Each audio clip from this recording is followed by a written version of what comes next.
Eu não sei qual é a situação na qual você está inserido, inserida.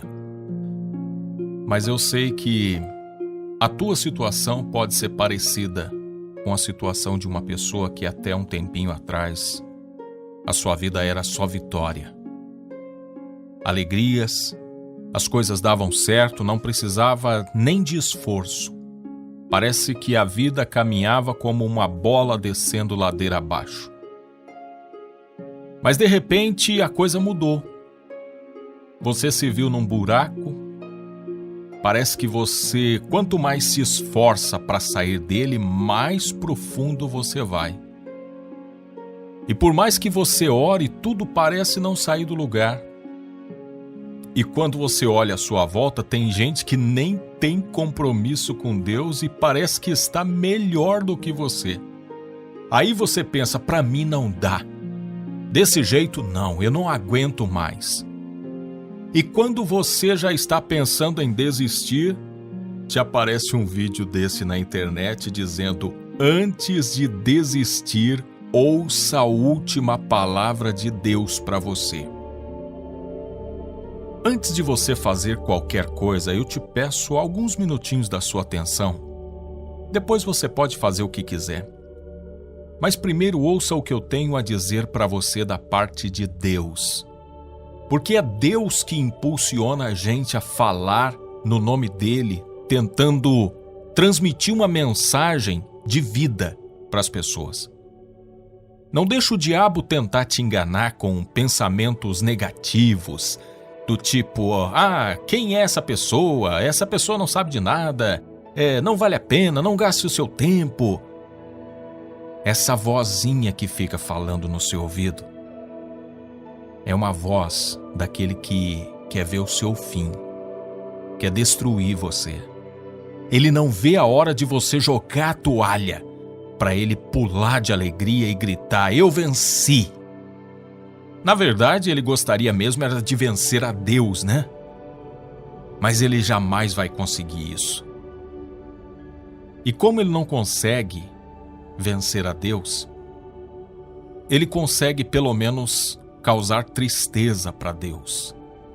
Porque quando um filho, quando uma filha dele desiste, desanima, põe um fim na sua vida, a vitória acaba sendo do inimigo de Deus. E aí, o coração de Deus se entristece por ver que o inimigo consegue vencer as pessoas na conversa, na pressão, no desânimo. Por isso eu te peço, por favor, antes de desistir, ouça a última palavra de Deus para você. Eu sei que talvez você não está nem a fim de ver o que está escrito na Bíblia. Por isso eu nem vou pedir para você abrir Bíblia nenhuma. Mas eu quero dizer para você que no primeiro livro de Reis, no capítulo 19, tem a história de Elias. Lá no versículo 15 e 16, o Senhor lhe disse: volte pelo caminho por onde veio e vá para o deserto de Damasco. Chegando lá, unja Azael como rei da Síria, unja também Jeú, filho de Ninsi, como rei de Israel, e unja Eliseu, filho de Safate, de Abel-Meolá, para suceder a você como profeta. Olha só, Elias havia tido uma grande vitória sobre os profetas de Baal. Elias havia exterminado aqueles falsos profetas e havia glorificado o nome de Deus por meio de uma vitória estrondosa diante de Acabe e Jezabel. Todavia, não se sabe por que cargas d'água que, ao receber uma ameaça, uma simples ameaça de Jezabel, Elias fica apavorado, amargurado. Elias entra numa crise tão grande ao ponto de fugir e se esconder dentro de uma caverna e pedir para si a morte. E aqui eu quero destacar uma coisa importante.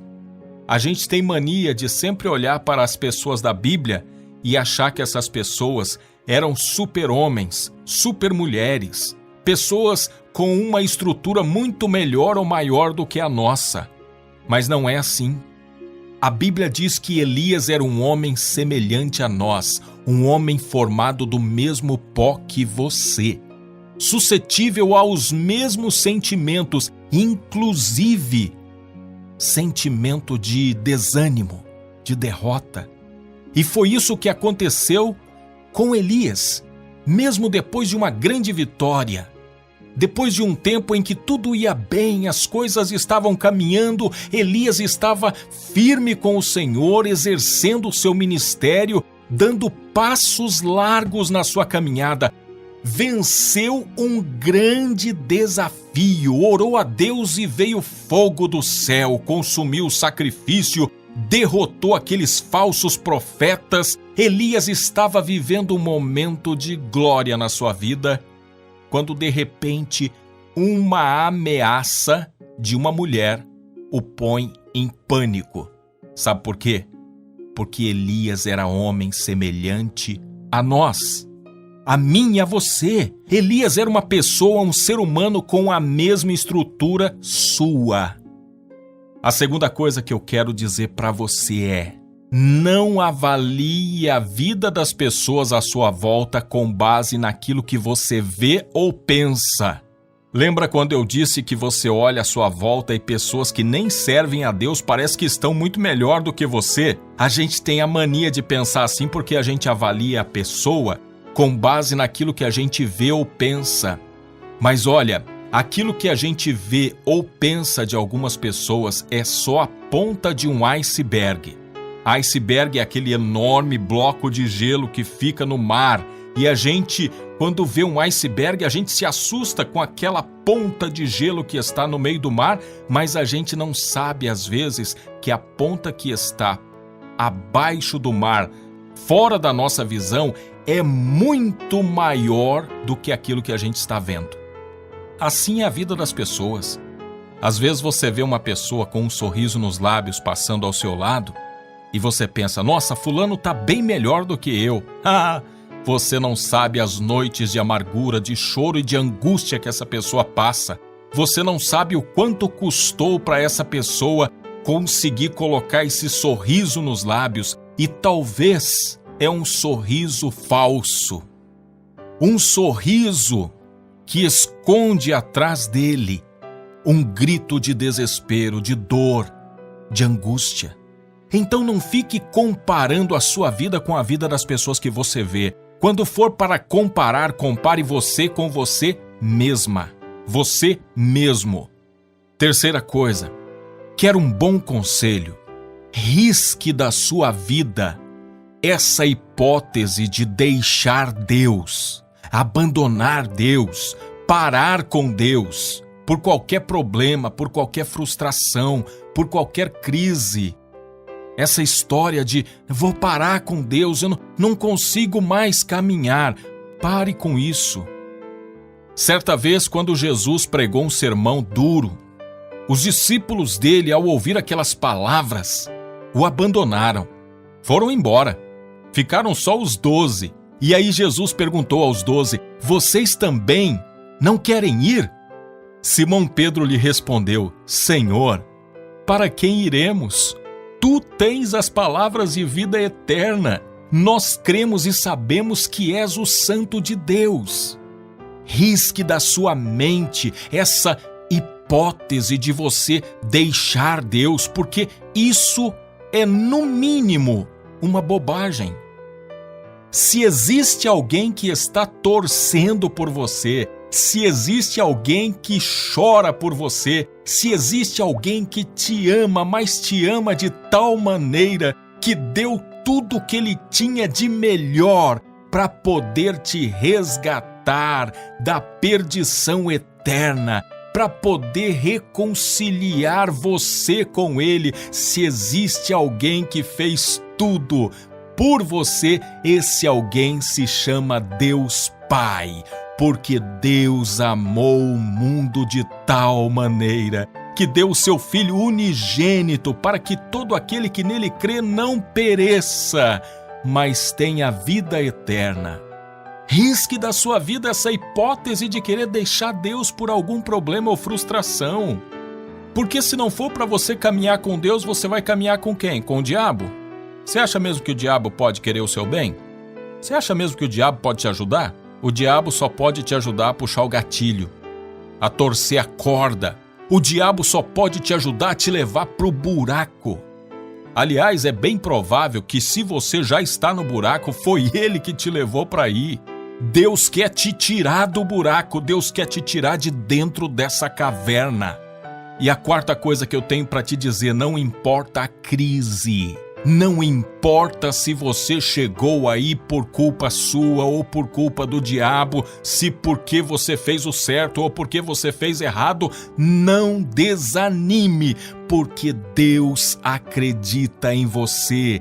Deus acredita na sua capacidade de sair dessa com a ajuda dele. E o principal, seja na tua vida ou na de quem quer que seja, em tudo o que acontece no mundo ou fora dele, a última palavra é de Deus. Assim como foi na vida do profeta Elias. Como eu disse, o profeta Elias teve momentos de glória, de louvor, momentos de força, momentos de vitória.